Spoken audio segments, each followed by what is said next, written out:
नमस्कार बच्चों, मैं ए कुमार और द स्टडी ट्यूटर में आपका स्वागत है। आज हम लोग आपके प्रैक्टिस सेट 1.5 के कुछ सॉल्व एग्जांपल्स करेंगे और आशा करता हूं कि ये सॉल्व एग्जांपल्स आपको अच्छी तरह से समझ में आएगा। तो आइए चलिए हम लोग आपका प्रैक्टिस सेट 1.5 के कुछ सॉल्व एग्जांपल्स करते हैं।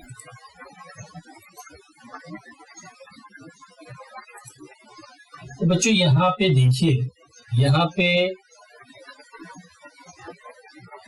आपके जो एक्टिविटी शीट है 1.5 का जो एक्टिविटी शीट है उसमें बताया गया है कि एप्लीकेशन ऑफ साइमल्टेनियस इक्वेशंस।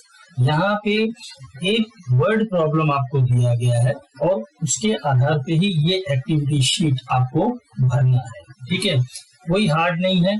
ये जो वर्ड प्रॉब्लम है लोग यहीं पे मिस्टेक करते हैं। हमेशा गौर किया है कि बच्चे यहीं पे ये वर्ड प्रॉब्लम समझने में ही मिस्टेक करते हैं। अगर ये वर्ड प्रॉब्लम आपको अच्छी तरह से समझ में आ जाए, इसका कॉन्सेप्ट अगर आपको अच्छी तरह से समझ में आ गया तो मेरी बात मानिए, आप वर्ड प्रॉब्लम बड़े ही अच्छे ढंग से कर सकेंगे। तो हम देखिए, आप सुनिए और समझने की कोशिश कीजिए। There are some instructions given below. Frame the equations from the information and write them in the blank boxes shown by arrows। यहाँ पे जो भी आपको ये सारी एक्टिविटी और इंस्ट्रक्शंस दिए गए हैं उसी के आधार पे आपको ये बॉक्सेस भरने हैं। ठीक है, अगर आपने इसे समझने में गलती कर दी तो आप डेफिनेटली बॉक्स कंप्लीट करने में, बॉक्स फिल करने में आप 100% गलती करेंगे। यहाँ पे कुछ भी हार्ड नहीं, इसे आपको अच्छी तरह से समझना है। देखिए, सबसे पहले ये बिग बॉक्स देखिए। ठीक है, यहीं से ये आपके राइट हैंड साइड में एरो गया है, ये फिलअप करना है, फिर आपको ऊपर की तरफ जाना है, फिर आपको लेफ्ट हैंड साइड में भी जाना है। तो आप पहले ये जो बीच का जो बड़ा बॉक्स है उसे आप समझने की कोशिश कीजिए, क्योंकि आपके वर्ड प्रॉब्लम में ही जो वर्ड प्रॉब्लम आपको बताया जाता है, जो लिखा जाता है, उसमें ही अधिकांश 80% आंसर उसी में छुपे रहते हैं। आपको खाली समझने की देरी है, बस अंदर जो भी इंफॉर्मेशन है, जो भी इस पिटारे में रखा हुआ है, हम उसे पढ़ने की कोशिश करते हैं। देखिए क्या बताया, आई एम सार्थक, मैं सार्थक हूँ। My present age is X years। ठीक है, I am Sarthak, my present age is X years। ठीक है ना बच्चों, तो ये X years, ये जो आपका X year है, ये अभी इसका प्रेजेंट एज है, इस वाला। ठीक है, इसे आपको ध्यान में रखना है। ठीक है, then I am Sakshi, my present age is Y years। तो आपको साक्षी का जो प्रेजेंट एज है उसे भी आपको ध्यान में रखना है, यानी इस पार्ट को, Y years को। ठीक है, तो आइए, मैंने देखिए राइट हैंड साइड में सार्थक और साक्षी लिखा है। ठीक है, तो हम क्या करेंगे, हम यहाँ पे हम सार्थक और साक्षी का जो प्रेजेंट एज है हम उसके बारे में लिखेंगे, और जो यहाँ पे जो भी कंडीशंस दिया गया है उसको स्टेप बाय स्टेप हम लोग सॉल्व करके इस बॉक्स को हम लोग भरेंगे। ठीक है बच्चों, तो आइए हम लोग इसे सॉल्व करते हैं। यहाँ पे बच्चों पहले आप लिख दीजिए ईयर्स, क्योंकि आप इनका एज इन ईयर्स ले रहे हैं। ठीक है, एज इन ईयर्स। ठीक है, दोनों में भी एज इन ईयर्स। ठीक है, ओके ना। अभी यहाँ पे आपको इनका प्रेजेंट एज लेना है, प्रेजेंट एज। ठीक है, प्रेजेंट एज सार्थक का क्या है, X years। ओके, साक्षी का क्या है, Y years। ठीक है, ये हमें कहाँ से मिला, ये हमें ये जो आपके बिग बॉक्स है यहाँ से, ये देखिए, my present age is X years for Sarthak, my present age is Y years for Sakshi. ठीक है, तो आइए अब हम लोग क्या करते हैं, यहाँ पे क्या लिखा है, द सम ऑफ, यानी ये पार्ट पे देखिए, the sum of present ages of Sarthak and Sakshi is 25। What do you mean by sum? Sum का मतलब होता है प्लस। ठीक है बच्चों, तो आज उन्होंने क्या लिखा है, the sum of present ages of Sarthak and Sakshi is 25। तो प्रेजेंट एज क्या है सार्थक का, X। ठीक है, आपने X लिख लिया। ठीक है, और साक्षी का क्या है प्रेजेंट एज, बताइए what is Sakshi present age y, ठीक है, आपने y लिख दिया। इनका सम, ये दोनों का सम, दोनों के एज का सम यानी x plus y which is equal to 25 years. ठीक है बच्चों, तो ये चीज आपका कंप्लीट हो गया, x plus y equal to 25। बच्चों तो ये बॉक्स आपने कंप्लीट कर दिया, x plus Y equal to 25 years. ये फर्स्ट कंडीशन आपने कंप्लीट कर दिया। तो बच्चों ये फर्स्ट कंडीशन तो आपने कर दी कंप्लीट, ठीक है। अब हम चलते हैं सेकंड कंडीशन पे। सेकंड कंडीशन क्या बोलता है, Sarthak age is less by 8 than double the age of Sakshi, यानी ये वाला पार्ट आप देखिए, Sarthak age is less by 8 than double the age of Sakshi. मतलब आप तो समझने की कोशिश कीजिए अच्छे ढंग से कि सार्थक की एज जो है वो 8 साल कम है किससे, साक्षी के डबल एज से, ठीक है। तो साक्षी का डबल एज क्या होगा, what is the double age of Sakshi, Sakshi का डबल एज क्या होगा, डबल एज यानी जो अभी का उसका प्रेजेंट एज है उसका दोगुना, दोगुना यानी 2 इंटू वाई, ओके, ठीक है। और 2y, 2 into Y is equal to 2y, ये हो गया साक्षी का एज, ठीक है। और उन्होंने कंडीशन में क्या लिखा है, Sarthak age is less by 8, Sarthak age is less by 8 than the age of Sakshi, बरोबर है। तो सार्थक का एज क्या है, अभी सार्थक का एज क्या है, x है, ठीक है। तो इस कंडीशन से क्या पता चल रहा है कि सार्थक का जो एज है वो साक्षी के एज के डबल से 8 कम है, यानी -8। ये रहा साक्षी का एज, उसमें अगर आपने 8 माइनस कर दिया, जो सार्थक का एज है अभी का वो क्या है, साक्षी का जो एज है उसका डबल कर लो आप और उसमें से 8 माइनस कर दो तो आपको सार्थक का एज मिल जाएगा। तो देखिए सार्थक का एज क्या है, x equal to 2y double of Sakshi age less by 8, तो -8 हो गया। तो ये वाला जो बॉक्स होगा उसे आप कैसे भरेंगे, कैसे करेंगे, देयरफॉर आप एक काम कीजिए, x 2y को इस तरफ ले लीजिए, -2y इज इक्वल टू -8। तो ये हो गया आपका सेकंड कंडीशन कंप्लीट। कैसे बच्चों, देखिए हमने पहले लिखा कि सार्थक का जो एज है, आप पढ़िए, Sarthak age is less by 8, सार्थक का एज क्या है, x, it is less by 8 than double the age of Sakshi. Sarthak का एज क्या है, x, डबल कर दे साक्षी का एज तो क्या हो जाएगा, साक्षी का एज तो है y, उसको डबल करो तो हो जाएगा 2y, यानी 2 into Y that is 2y, ठीक है। उसमें से 8 माइनस कर दो तो आपको सार्थक का एज मिल जाएगा। तो बच्चों आप ये समझ गए कि x equal to double the age of Sakshi less 8, तो क्या होगा, x equal to 2y minus 8। अब आप इसको पढ़िए, ये वाले को पढ़िए, Sarthak age is less by 8 than double the age of Sakshi. मेरे ख्याल से बच्चों ये चीज आपको समझ में आ गया होगा।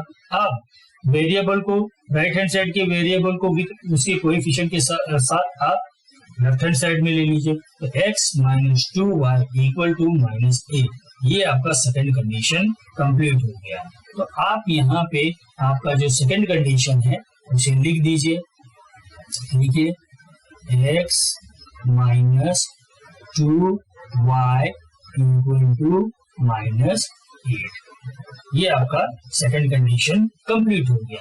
अब हम चलते हैं थर्ड कंडीशन को। थर्ड कंडीशन क्या दिया है, थर्ड कंडीशन दिया है 4 years ago। 4 years ago का मतलब क्या होता है, आगे कि पीछे, 4 years ago का मतलब होता है पीछे, आज से 4 साल पहले, आज से 4 साल बाद नहीं, 4 साल बाद यानी आएगा, आज से 4 साल पहले यानी आप पीछे जा रहे हैं। पीछे जा रहे हैं मतलब आप उसे ऐड करेंगे कि माइनस करेंगे। जब आप पीछे को चलते हैं तो हमेशा आप माइनस करते हैं, आप जब आगे बढ़ते हैं तो हमेशा आप प्लस करते हैं। ठीक है, तो यहाँ पे क्या दिया गया है, 4 years ago। देखिए ये वाला कंडीशन, ये आपका थर्ड कंडीशन है। ठीक है ना, फर्स्ट कंडीशन सेकंड कंडीशन हम लोगों ने सॉल्व कर दिया। अब हम आए हैं थर्ड कंडीशन।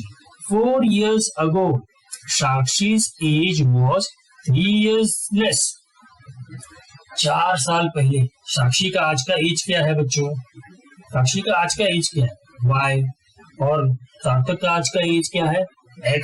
ये हम लोग ने यहाँ पे लिख दिया है x और y।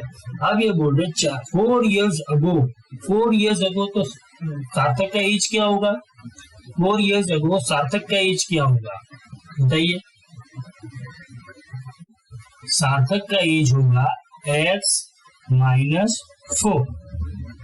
जैसे कि आज अगर समझ लो, फॉर एग्जाम्पल मैं एग्जाम्पल बता रहा हूँ, आज अगर सार्थक का एज 20 ईयर्स है, ठीक है, तो 4 साल पहले क्या होगा, 20 - 4 कितना हो गया, 16 ईयर्स हो गया ना उसका एज। ठीक है, तो आप उसी हिसाब से अपना जो इक्वेशन है उसी हिसाब से बनाइए कि 4 साल पहले, आज मेरी उम्र 25 साल है, तो 4 साल पहले मेरी उम्र क्या होगी 21 साल। ठीक है, वो आपने क्या किया 25 में से 4 माइनस कर। तो उसी तरह से आप क्या करेंगे, आज का जो प्रेजेंट एज सार्थक का है वो x ईयर्स है, तो 4 साल पहले उसका एज क्या होगा x - 4। Very good. तो अब मैं ये एग्जांपल जो है ये कट कर देता हूँ ताकि आपको हम लोग आगे बढ़े।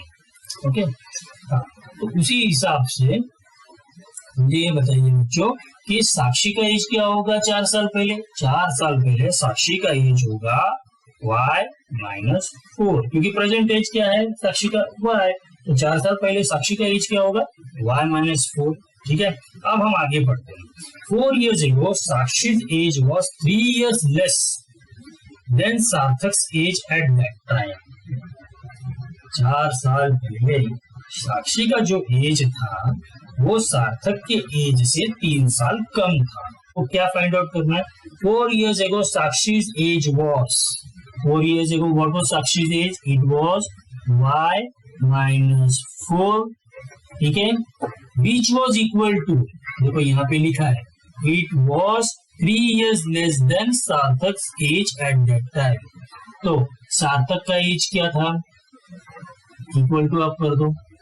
ठीक है, सार्थक का एज क्या है, क्या होगा 4 साल पहले x - 4, तो साक्षी का एज क्या होगा 4 साल पहले सार्थक के एज से 3 साल कम होगा।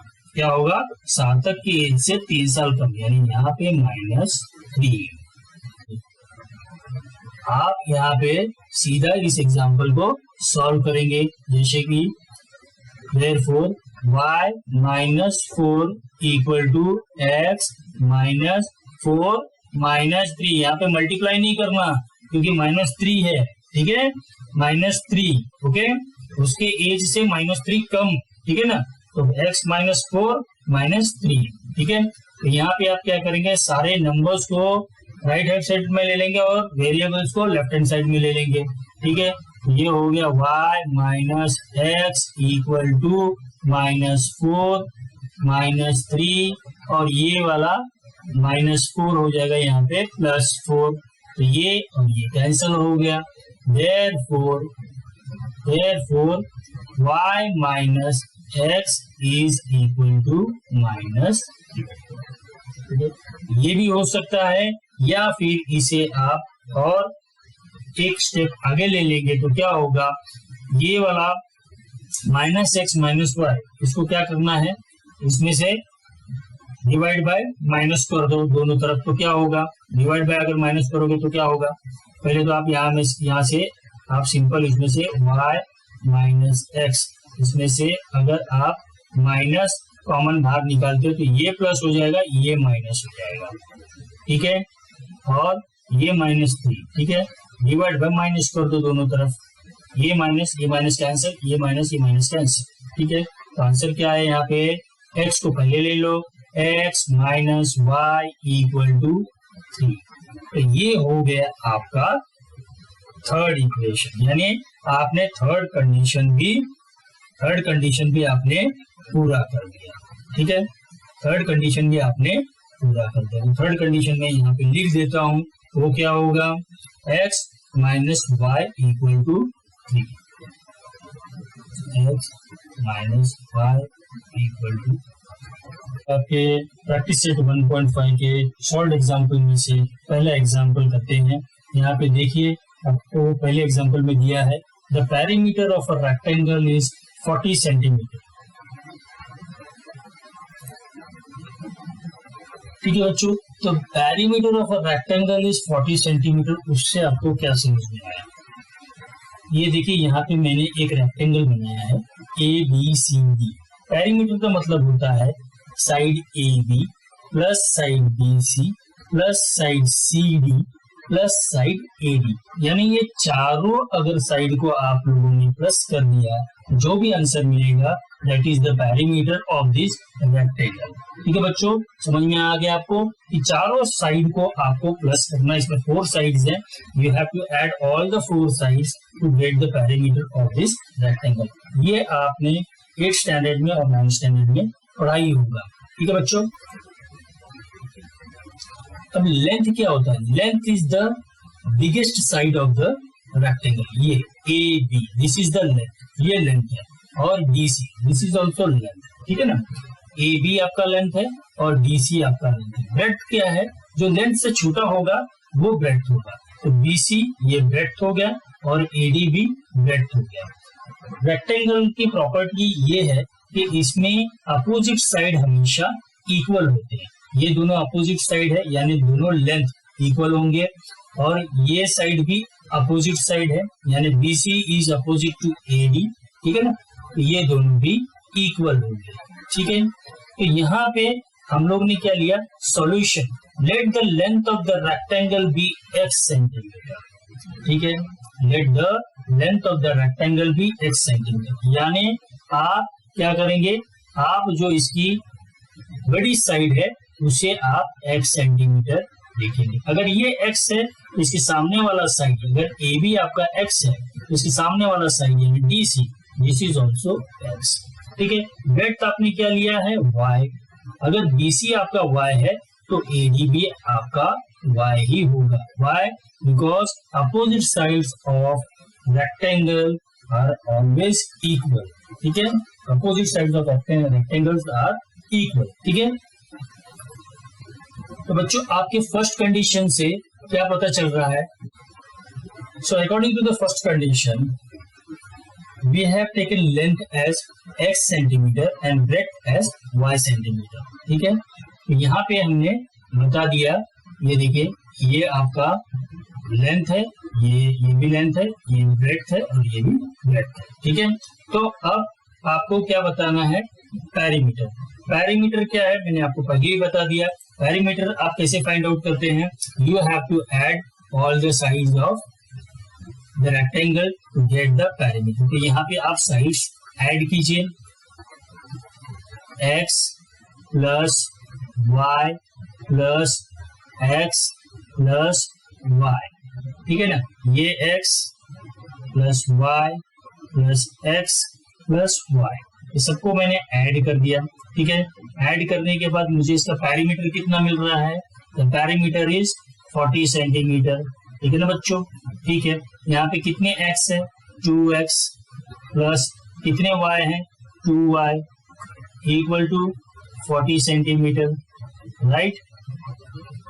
देयरफॉर आप क्या करेंगे? 2 कॉमन ले लेंगे, बचा x plus y equal to 40 centimetre. ठीक है ना, ये आपको मिल गया यहाँ पे। ठीक है, 2x plus Y equal to 40 centimetre. आप इसे आप आगे क्या करेंगे? You have to divide both the sides of the equation by 2। तो आप डिवाइड कीजिए, 2x plus Y upon 2 equal to 40 centimetre upon 2। 2 1 जा 2, 2 1 जा 2, 2 1 जा 2, 2 2 जा 4 एंड 2 0 जा 0, यानी यहाँ पे आपको क्या मिल गया?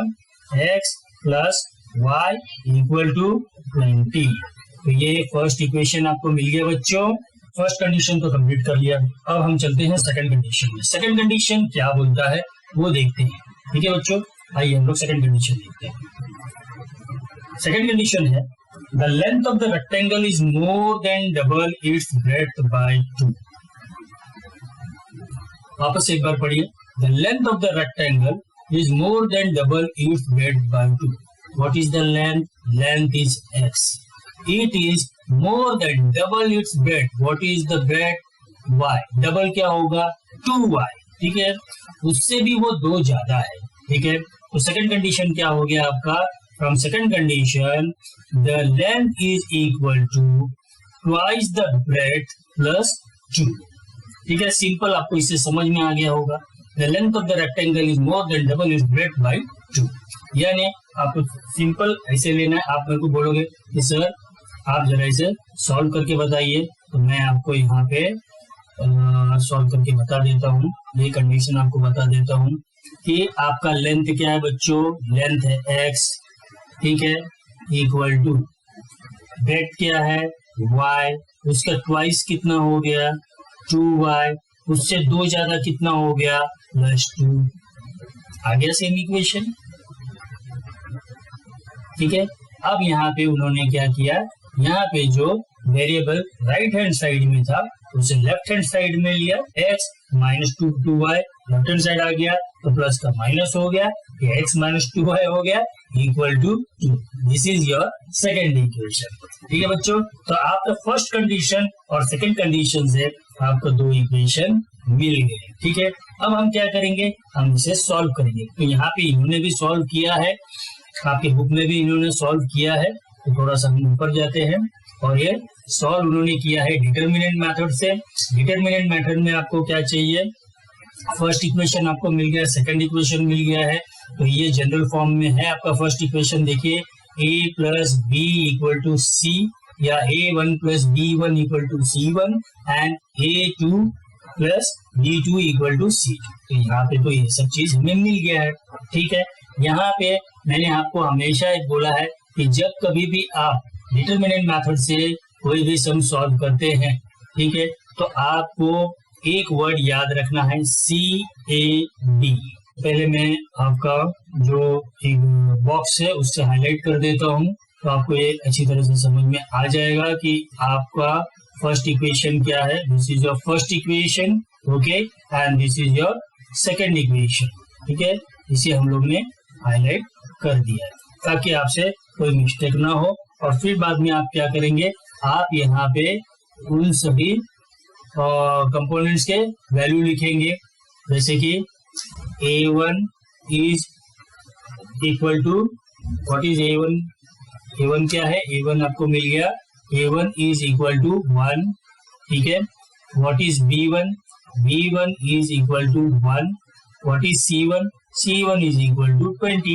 What is A2? A2 is equal to 1. B2 is equal to minus 2 and C2 is equal to 2. तो यहाँ पे ये सारी चीजें आपने ढूंढ ली। ठीक है, अब यहाँ पे आप डिटरमिनेंट मेथड से इसे बड़े इजी ढंग से कर सकते हैं। D is equal to, यहाँ पे आप कैब आपको याद रखना है। पहले जब भी आप डिटरमिनेंट ऑफ डी निकालेंगे तो उसमें से सी यानी C1 C2 आपका एलिमिनेट हो जाएगा, केवल A1 A2 B1 B2 रहेगा। तो what is A1? 1। What is A2? 1। ठीक है ना, ये रहा 1 आपने लिख दिया। B1 B2 की जगह पे क्या लिखेंगे? ये 1 और माइनस 2, और इसे करना है 1 इंटू माइनस 2 माइनस 1 इंटू 1। ठीक है, तो इसका आंसर मिल गया आपको -3। उसी तरह से dx का वैल्यू निकालना है, तो dx का वैल्यू जब आप निकालेंगे तो आपको मिलेगा -42। dy का जब भी आप वैल्यू निकालेंगे तो आपको वैल्यू मिलेगा -18। ठीक है, आपको फिर पता है क्या करना है, आपको x का वैल्यू निकालना है। How you are going to find out the value of x? Dividing dx by d। यहाँ पे आ गया dx is -42 and d is -3। ये पहले आपका माइनस माइनस कैंसिल, 3 1 जा 3, 3 1 जा 3, 3 4 जा 12। तो x का वैल्यू आपको मिल गया 14। इसी तरह से y का वैल्यू देखिए, यहाँ पे -18 है, यहाँ पे दिखाई नहीं दे रहा है हमें माइनस, लेकिन ये -18 है। तो देखिए वैल्यू आपको dy का क्या मिला, -18, ठीक है ना। ये माइनस कैंसिल, क्योंकि dy का वैल्यू क्या, dy कैसे ढूंढेंगे आप, सॉरी y कैसे ढूंढेंगे आप, dy अपॉन d। तो dy क्या है 18 और d क्या है -3। dy क्या है -18 और d क्या है आपका -3। Minus minus cancel and now 3 1 जा 3, 3 6 जा 18। तो यहाँ पे आपको x का वैल्यू मिल गया, y का वैल्यू मिल गया। तो लेंथ हमने क्या लिया है, हमने लेंथ क्या लिया था ऊपर बच्चों, हमने लेंथ लिया था, देखिए वापस से हम ऊपर जाते हैं। Let the length of the rectangle be x and breadth be y centimetre, ठीक है। तो उसी तरह से जब लेंथ हमें x मिल गया 14, इसका मतलब लेंथ हमें मिल गया रेक्टेंगल का 14 और ब्रेड्थ हमें मिल गया 6 सेंटीमीटर, ठीक है। तो आप इस तरह से आपको जो लेंथ है रेक्टेंगल का वो भी मिल गया बच्चों और ब्रेड्थ भी आपको मिल गया। एडवर्टाइजमेंट में उन्होंने क्या डेटा दिया है और हमें क्या फाइंड आउट करने के लिए कहा है। देखिए sale sale sale only for 2 days, ये 2 दिन के सेल का डेटा है। I have some analogue wrist watches and some digital wrist watches, यानी मेरे पास 2 तरह के रिस्ट वॉचेस हैं, कुछ मुझे पता नहीं कि कितने हैं, ठीक है। कुछ रिस्ट वॉचेस हैं, उसमें से कुछ एनालॉग रिस्ट वॉचेस है और कुछ डिजिटल रिस्ट वॉचेस है। देखिए यहाँ पे भी है, ये आपके डिजिटल रिस्ट वॉचेस हो गए, ये एनालॉग रिस्ट वॉच, सॉरी ये आपके डिजिटल रिस्ट वॉचेस हो गए और ये एनालॉग रिस्ट वॉचेस हो गए, ठीक है। I am going to sell them at a discount, मैं इन्हें डिस्काउंट में बेचने वाला हूँ, क्योंकि मेरा जो सेल है वो केवल 2 दिन का है। तो पहले दिन का जो सेल है, देखिए sale of first day, analogue watch मैंने कितना बेचा 11, डिजिटल वॉचेस मैंने कितना बेचे 6। मुझे दोनों वॉचेस बेचने, मतलब दोनों तरह के वॉचेस बेचने पे मुझे कितने अमाउंट रिसीव हुए, received amount is 4330। Then second day, on the second day sale of the second day, analogue watch कितना बेचा गया 22, डिजिटल वॉच कितना बेचा गया बच्चों 5। और ये दोनों टाइप के जो वॉचेस थे उनको बेचकर मुझे कितने अमाउंट मिले 7330। अब वो क्या बोल रहे हैं, find selling price of wrist watch of each type. अब दोनों तरह के एनालॉग वॉच का भी मुझे सेलिंग प्राइस बताइए और मेरे डिजिटल वॉच का भी आप सेलिंग प्राइस बताइए, ठीक है बच्चों। तो यहाँ पे तो सेलिंग प्राइस उन्होंने नहीं दिया, लेकिन जो भी इंफॉर्मेशन उन्होंने हमें दिया है बच्चों, उसमें से मेरा 50% जो इक्वेशन है या 50% जो मेरा आंसर है वो मुझे मिल जाएगा। कैसे देखते हैं हम, पहला क्या करते हैं सॉल्यूशन में, let selling price of each analogue watch be x। हमने एनालॉग वॉच के जो सेलिंग प्राइस हमें पता नहीं है, वी डोंट नो, हमें कुछ नहीं मालूम, ठीक है। तो हमने उसे ले लिया x रुपीज, किसे एनालॉग का जो सेलिंग प्राइस है उसे हमने x रुपीज ले लिया। Selling price of digital watch उसे हमने ले लिया y रुपीज, देखिए यहाँ पे लिखा है, ठीक है y रुपीज ले लिया। अब from the first condition, first condition क्या है, कंडीशन आप समझिए, मैंने बेचे क्या 11 एनालॉग वॉचेस, बराबर है। तो एक वॉच का सेलिंग प्राइस क्या है x रुपीज, तो 11 वॉच की सेलिंग प्राइस क्या होंगे 11 इंटू एक्स, आ गया 11 इंटू एक्स, राइट बच्चों। बच्चों मैं एग्जांपल के तौर पे आपको बता रहा हूँ कि आपका जो एनालॉग वॉच है, ठीक है एनालॉग वॉच, ये समझो आपके पास 5 है, ठीक है 5 रुपए का एक वॉच है, ₹5 पर पीस, ठीक है ठीक है। तो आपके पास कितने वॉच है 11 आपने बेच दिए पहले दिन में, तो आपने कितने का बेचा 5 रुपए का, तो 11 इंटू 5 इज इक्वल टू 55। कैसे पता चला 11 इंटू 5। उसी तरह से यहाँ पे भी देखिए आपके फर्स्ट डे का जो कंडीशन है 11 एनालॉग वॉचेस और आपने सेलिंग प्राइस क्या लिखा है एनालॉग वॉच का x, तो 11 इंटू एक्स इज 11x। और आपने उसके साथ कौन सा वॉच बेचा बच्चों आपने बेचा, सॉरी उन्होंने कौन सा वॉच बेचा, उन्होंने बेचा डिजिटल वॉच। ठीक है, कितने डिजिटल वॉच बेचे उन्होंने, 6, और हर एक का सेलिंग प्राइस क्या है, y, तो 6 इंटू वाई, ये मेरा टोटल डिजिटल वॉच का सेलिंग प्राइस हो गया। अब दोनों को मैं मिला देता हूँ, दोनों को बेचने से मुझे कितने पैसे मिले, 4330, यानी मैंने 11 एनालॉग वॉच बेचा प्लस मैंने 6 डिजिटल वॉच बेचा, दोनों को बेचने पे मुझे कितने पैसे मिले, 4330। ये मेरा फर्स्ट इक्वेशन हो गया, जो यहाँ पे हमने देखिए यहाँ पे इन्होंने लिखा है। हम अब नीचे चलते हैं थोड़ा, अब हम सेकंड कंडीशन पे जाते हैं। सेकंड कंडीशन क्या बोल रहा है, फ्रॉम सेकंड कंडीशन यानी दूसरे दिन का कंडीशन। एनालॉग वॉच कितना बेचा हमने, 22, ठीक है बच्चों, 22 बेचा, और डिजिटल वॉच हमने कितना बेचा, 5। दोनों को बेचने से हमें कितने पैसे मिले, 7330। तो आप इसे कैसे लिखेंगे, आप इसे लिखेंगे 22 वॉचेस आपने, 22 एनालॉग वॉचेस आपने x रुपीज पे बेचे, प्लस 5 डिजिटल वॉचेस आपने y रुपीज पे बेचे, आपको पैसे कितने मिले, 7330। ये हो गया आपका सेकंड इक्वेशन, जो इनमें भी यहाँ पे लिखा हुआ है। ठीक है, सेकंड इक्वेशन। अब यहाँ पे आपको पता है कि आपको क्या करना है, आपको यहाँ पे कोई भी 3 मेथड यूज करके आपको ये सम सॉल्व करना है, तभी जाकर बच्चों आपको x और y का वैल्यू मिलेगा।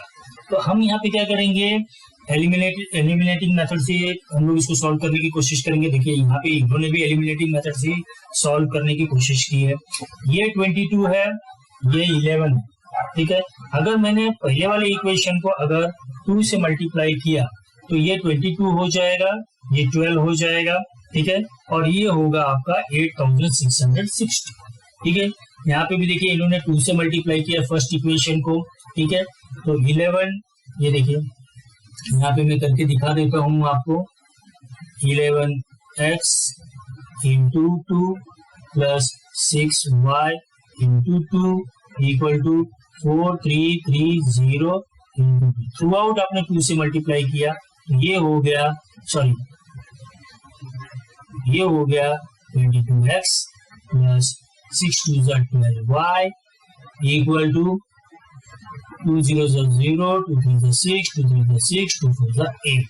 ये हो गया आपका थर्ड इक्वेशन। अब यहाँ पे देखिए आपका जो फर्स्ट सेकंड इक्वेशन देखिए और थर्ड इक्वेशन देखिए, आप फर्स्ट इक्वेशन मत देखिए, अभी आप केवल सेकंड और थर्ड देखिए। तो सेकंड और थर्ड में आपको क्या दिख रहा है, आपका जो फर्स्ट टर्म है वो इक्वलाइज हो रहा है। अब आपको क्या करना है, subtract equation third from equation second. अब थर्ड इक्वेशन में से आपको सेकंड इक्वेशन सॉल्व कर सबट्रैक्ट करना है। क्यों? क्योंकि देखिए थर्ड इक्वेशन का जो कांस्टेंट टर्म है, तो बच्चों आपका जो कांस्टेंट टर्म है थर्ड इक्वेशन का वो हायर है सेकंड इक्वेशन के कांस्टेंट टर्म से, ठीक है। तो थर्ड इक्वेशन में से हम सेकंड इक्वेशन माइनस करेंगे तो हमें क्या मिलता है, क्या मिलता है बच्चों,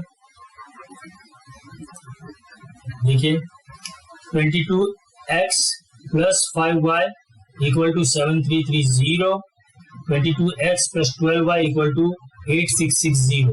ऐसे लिखेंगे तो भी चलेगा, कोई इश्यू है नहीं, ठीक है। लेकिन मैं क्या चाहूंगा कि ये वाला जो इक्वेशन है ये आप ऊपर लिखे और ये वाला इक्वेशन जो है वो आप नीचे लिखे, ठीक है। तो आपको इजी रहेगा ये चीज करने में। ऐसे भी करेंगे तो भी चलेगा, आपका आंसर वही आने वाला है। 0 में से 0 गया, अरे 8660 में से आपका 7330 गया, तो आपके पास बचे माइनस 1330, क्योंकि आपने सब्ट्रैक्ट किया है। तो बच्चों सब्ट्रैक्ट करने में क्या होगा, सबसे पहले आपका जो साइन है वो चेंज हो जाएगा, ठीक है। यहाँ पे आपको चाहिए तो मैं आपको यहाँ पे करके दिखा देता हूँ। ये देखिए 22x plus 12y equal to 8660, ठीक है। हम बड़ा नंबर पहले लिखेंगे 22x plus 5y equal to 7330। ठीक है बच्चों, अब आपको क्या करना है, माइनस करना है, तो साइन आपका चेंज होगा, माइनस इंटू प्लस ये हो जाएगा माइनस, माइनस इंटू प्लस ये भी हो जाएगा माइनस, माइनस इंटू प्लस ये भी हो जाएगा आपका माइनस। ठीक है, तो यहाँ पे आपका क्या बचा, आपके हाथ में क्या आया, यहाँ पे आया 1330 इक्वल टू 12y में से 5y गया, कितना बचा 7y। ठीक है ना, तो y is equal to 1330 upon 7। ठीक है, इसको जब आप कैंसिल करेंगे तो आपको आंसर क्या मिलेगा, y का आंसर आपको मिल जाएगा y इक्वल टू 190। ठीक है ना, देखो बच्चों ये आपको इजी रहेगा करने के लिए। ठीक है, वैसे आप कोई भी मेथड से करें चलेगा, आपका आंसर मतलब सही आना चाहिए। अगर इस तरह से भी करेंगे तो भी चलेगा, इस तरह से करेंगे तो आपको इजी रहेगा करने में। ये नहीं बोल रहा कि ये गलत है, दोनों भी सही है। ठीक है, अब आपको क्या करना है, y का वैल्यू सब्स्टिट्यूट करना है कोई भी इक्वेशन में, जो इक्वेशन आपको इजी लगे। तो यहाँ पे भी देखिए इन्होंने इक्वेशन 1 में ही y का वैल्यू सब्स्टिट्यूट किया है। ठीक है, 11x प्लस 6y, y का वैल्यू आपको मिल गया 190, 190 से मल्टीप्लाई किया इक्वल टू 4330। ठीक है, 11x प्लस 1140 इक्वल टू 4330, दोनों तरफ इन्होंने माइनस किया 1140 को, तो आया 11x equal to 3190। Okay,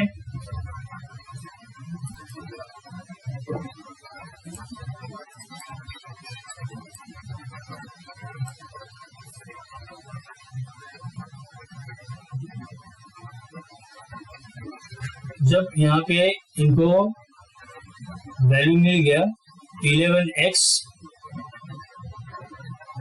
equal to 3190, अब क्या करना है, dividing both sides by 11 equal to 3190 upon 11, 11 1 जा 11, 11 1 जा 11। अब इसे आप डिवाइड कीजिए, अगर आप नहीं ऐसे कर सकते तो इसे ऐसे कीजिए, सिंपल 3190, 11 11 2 जा 22, बचा कितना, 11 में से 2 गया तो 9 और ये 9।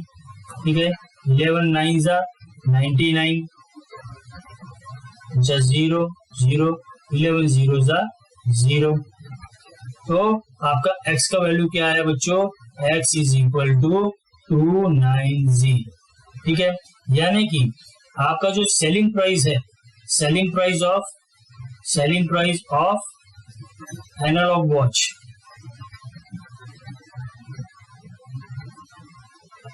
कितना था बच्चों, कितना था वो, इज इक्वल टू ₹x। ठीक है, तो x का वैल्यू क्या आ गया, दैट इज 290। और selling price of digital watch का क्या हुआ, डिजिटल वॉच का आपको क्या मिला, डिजिटल वॉच का है ₹y which is equal to 190 rupees. ठीक है बच्चों, तो इस तरह से आप ये समझिए, आपका ये जो सॉल्व एग्जाम्पल था वो भी आपने सॉल्व कर लिया।